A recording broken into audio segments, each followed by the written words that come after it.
Kuasa hukum Brigadir J, Kamarudin Simanjuntak dicekal, tidak boleh masuk acara televisi.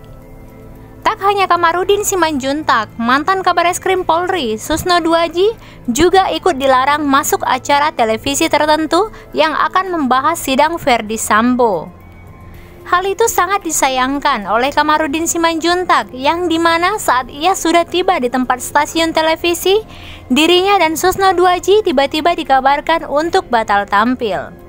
Padahal acara tersebut tetap berlangsung dengan tema dan pembicaraan yang sama, kecuali Susno Duaji dan Kamarudin. Tak hanya itu, ternyata Kamarudin juga sempat dicekal sebagai narasumber saat mendampingi kasus sebelumnya. Ia mengaku kecewa saat sudah sampai dengan melewati jalanan yang macet, namun dibatalkan. Hal tersebut pun membuat Kamarudin kecewa dan murka, dan berjanji tidak akan pernah lagi untuk tampil di acara televisi tersebut, bahkan kliennya. Kamarudin Simanjuntak pun mengungkapkan kekecewaannya di kanal YouTube Ibu Cantik Irma Huta Barat. Mari teman-teman kita saksikan saja cuplikannya. Di menit-menit terakhir. Karena saya sebagai narasumber sudah sering dibatalkan dan atau sering diintervensi oleh pemerintah ya. Jadi bagi saya itu biasa aja sebetulnya, tetapi sepanjang stasiun TV atau channel yang bersangkutan mau jujur. Sebagai contoh, saya juga pernah dibatalkan di TV lain, dan mereka membisiki saya, mohon maaf ya, kami sudah ditelepon oleh petinggi institusi ini, tidak boleh lagi mewawancarai Kamarudin Simanjuntak sebagai narasumber gitu. Malah tahun 2011 saya pernah diboikot oleh seluruh media cetak elektronik karena ada uang waktu itu 7 miliar khusus membokit saya. Jadi diedarkan uang 7 miliar tahun 2011 supaya tidak ada berita tentang saya. 11 tahun yang lalu. Maka wartawannya itu jujur mengatakan, maaf ya bang, kami hanya bisa wawancara, tapi keputusan di tangan redaksi. Lalu ada juga sampai berurai air mata karena dia sudah capek mewawancarai saya dan saya juga capek menjelaskan, tapi satu titik pun beritanya tak nongol kan begitu. Tapi karena orangnya mengatakan, kami minta maaf, ini di luar kemampuan kami, keputusan di tangan redaksi. Dan redaksi juga mengatakan perusahaan memilih bisnis karena ada pemasangan iklan 7 miliar. Yang penting saya tidak menjadi topik pembicaraan di medianya itu. Kalau tidak iklan hilang? Kalau enggak, diancam. Tiba-tiba ciri-cirinya tiba-tiba ada pasang iklan dari pihak pemerintah kan gitu. Oke. Untuk mengatasi bagaimana supaya Kamarudin tidak menjadi pembicara atau tidak menjadi narasumber. Maka pernah saya atur siasat, saya mengatur kontrak dengan Tempo. Ya. Artinya semua semua berita hanya saya berikan kepada Tempo, yang lain nggak saya berikan. Oke, eksklusif namanya, kontrak eksklusif. Jadi sampai mereka tidak kuat memberitakan karena diintervensi juga, mereka dipanggil oleh Komisi 3 2011 ya. Akhirnya dia bilang, bang batal perjanjian kan gitu. Kenapa? Kami sudah tidak kuat, sudah dimaki-maki kami di Komisi 3 karena hanya kami yang memberitakan.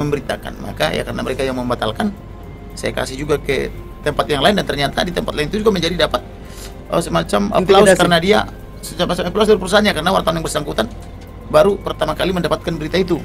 Kemudian lanjut lagi ke TV One dan ke Metro TV, dia masih oposisi ya.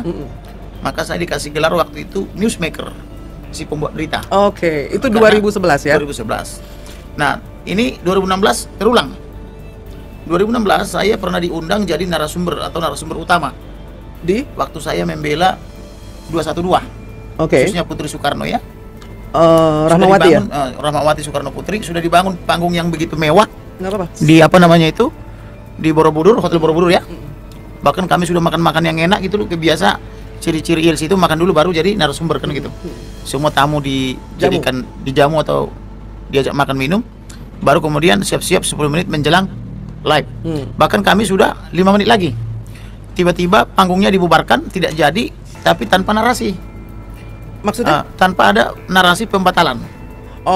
Tiba-tiba karena Ilyas menghilang, alasannya dia pusing pergi tidur ke kamar dan tidak nongol-nongol lagi, kan dia mau bawa acara. Maka ketika itu dibagi uang transport. Saya bilang, saya ke sini nggak mengejar uang transport. Saya ke sini diundang sebagai narasumber, maka tayang kan gitu. Karena tidak ada yang mau menayangkan, saya sebagai narasumber utama, maka saya katakan waktu itu, sampai kapanpun saya tidak akan pernah mau lagi diundang oleh ILC. Itu alasannya. Itulah sebabnya saya sudah 6 tahun tidak pernah jadi narasumber di ILC, dan saya terus dibujuk sampai sekarang tetap saya tidak mau karena saya punya pendirian.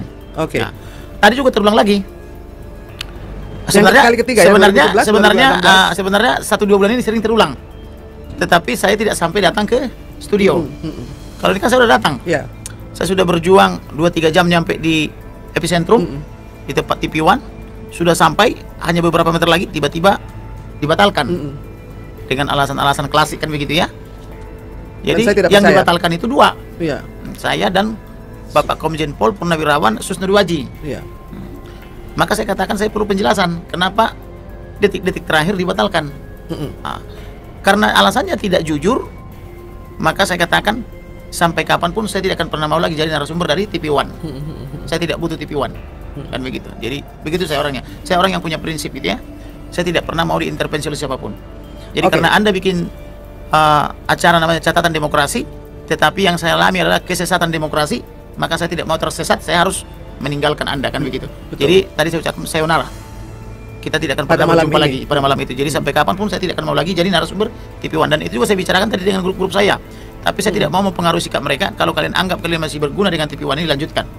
Tapi sikap saya harus saya katakan kepada rekan-rekan saya sampai kapanpun tidak akan pernah lagi mau jadi narasumber daripada TV One. Bahkan klien saya tidak akan saya berikan lagi diwawancara oleh TV One. Apapun permasalahannya. Lebih bagus saya membangun channel sendiri, TV sendiri, atau studio sendiri untuk pemberitaan. Sebenarnya ini merugikan mereka. Kalau saya misalnya harus membangun TV sendiri atau channel sendiri, itu kan sebetulnya merugikan mereka. Itu kan kita kan mau fokus advokat saja atau penasihat hukum. Tetapi kalau mereka menantang-nantang kita mau mengambil porsi mereka, enggak apa-apa, biar kita kurangi porsinya, kan begitu.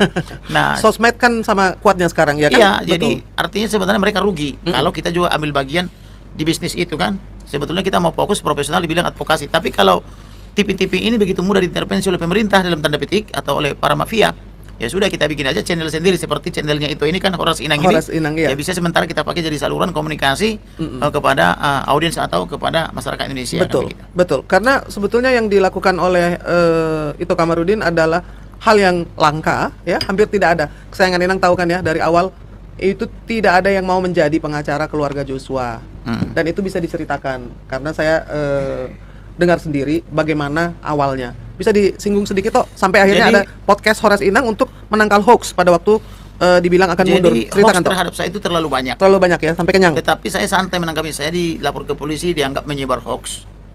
Tetapi semua yang pernah saya ucapkan terbukti 100% dan menjadi materi surat dakwaan. Terbukti penyidik utama Barreskrim Polri datang menemui saya dan memuji saya. Katanya kami menyidik perkara ini sangat mudah. Kami hanya duduk berdiam diri di depan komputer, kami kolek atau kami kumpul semua pidato-pidato abang, kami tonton, semua materinya sudah di situ. Lalu dia tanya, berapa abang bayar jenderal-jenderal ini? Berapa abang bayar informasi para intelijen ini? Saya katakan saya tidak keluar satu peser pun. Lalu bagaimana bisa mereka setia, katanya? Itulah pergaulan. Jadi saya katakan untuk menjadi advokat pertama harus takut kepada Elohim atau kepada Tuhan. Yang kedua harus pintar. Yang ketiga dia harus berani. Yang keempat harus bergaul. Beriman, pintar, berani, bergaul. Bergaul, kemudian dapat dipercaya. Kemudian setelah dapat dipercaya, profesional mengerjakan sesuai kontrak. Kemudian setelah itu profesional, barulah punya integritas penegak hukum. Kemudian yang keberapa sekarang? 6. Yang keenam, dia yang ketujuh sekarang jangan sampai gara-gara menegakkan hukum terabaikan keadilan dan kepastian hukum. Nah, itu yang terakhir. Jadi artinya boleh kita membela klien, tapi jangan membabi buta. Banyak orang pengacara supaya kliennya menang melakukan pemalsuan atau kebohongan. Atau kebohongan, misalnya dia pergi ke tukang ketik dulu ada di Pramuka, pesan dong kertas tahun 50, tahun 40, tahun 60 dia asap-asapin kan itu. Lalu diminta jenis ketikannya, ketikan apa itu, ejaan tahun berapa gitu, ejaan Suwandi, ejaan yang disempurnakan atau ejaan apa saja. Atau ada juga orang diajar-ajari saksi untuk berbohong supaya menang. Ada juga misalnya menyuap jaksa, menyuap polisi, menyuap hakim, seperti yang baru tertangkap kemarin. Atau mengentertain misalnya penyidik, jaksa, hakim ke tempat-tempat maksiat gitu loh, dengan menyiapkan wanita atau hiburan malam gitu. Itu yang saya tidak Hindari. mau. Lebih bagus saya prinsipnya itu adalah lebih bagus saya bawa pisang goreng ke rumah atau tempe, tapi uang sendiri, tetapi uang sendiri dan anak saya bisa tidur lelap, daripada saya membawa emas, berlian dan permata tetapi hasil kejahatan. Yang ada nanti membuat anak saya sakit kan gitu. Jadi saya mau melihat anak saya sehat, tumbuh dan sehat, dan ketika saya pergi dipanggil oleh Tuhan saya masuk surga. Itu yang saya ceritakan. Jadi tidak ada niat saya untuk kaya raya, makanya saya pakai subsidi silang. Jadi yang kaya raya saya pungut honor, yang mohon maaf yang kurang beruntung saya subsidi. Jadi benar-benar pemerataan terjadi di Sebagai contoh lah misalnya, kita mengundang misalnya sudah beberapa kali keluarga almarhum Brigadir J. Seperti untuk hasil masa depan. Jaksa menginginkan tadi pagi di telepon 11 saya saksinya hadir. 11 supaya mereka itu dihadirkan secara fisik offline. Iya. Hakim sebetulnya memberikan pilihan boleh offline boleh online. Tetapi jaksa bilang supaya Lebih cetara atau supaya lebih menggigit gitu, didatangkanlah ke sini. Saya bilang ada nggak uang negara, ada nggak uang kejaksaan? Dia bilang tidak ada. Berarti dengan tidak ada uang negara atau tidak ada uang pemerintah, saya harus merogoh kantong saya 11 kali 5 juta untuk tiket pulang pergi. Iya. Berarti kan saya harus mengeluarkan uang 55 juta. Hanya untuk tiket saja. Tiket saja. Kemudian mereka diperkirakan menginap 2 malam. Kalau satu malam misalnya 1 juta kali 2 berarti kan 11 kali 2 juta 22 juta. 22 juta tambah 55 juta berarti kan kurang lebih 75 sampai 80 juta harus saya keluarkan, tambah uang makan dan saku dan sebagainya kan gitu. Nah, itu pengorbanan untuk sekali sidang. Nah, ini tersangka terdakwa kan banyak, berapa kali datang mereka nanti. Nah, tetapi yang mau saya katakan adalah saya tidak perlu khawatir karena Tuhan mengatur semuanya, Elohim mengatur semuanya. Ada saja orang mengantar duit buat saya. Misalnya tiba-tiba saya misalnya dapat perkara baru yang bayarannya besar ya, dan menang. Saya cuma bicara 15 menit kemarin, ya sudah setahun ditangani pengacara nggak berhasil. Saya cuma bicara 15 menit di Polda, tahu-tahu langsung dibayar 900 sampai 1 miliar. Saya misalnya dapat bagian berapa puluh persen kan gitu. Ada tercukupi. Nah, begitu. Jadi Tuhan itu atau Elohim itu sangat unik kerjanya. Kita tidak Dan pahami. adil. Yang penting kita percaya saja, kita imani dan kita bekerja sesuai kehendaknya. Ibaratnya Elohim itu adalah pohonnya, kita rantingnya.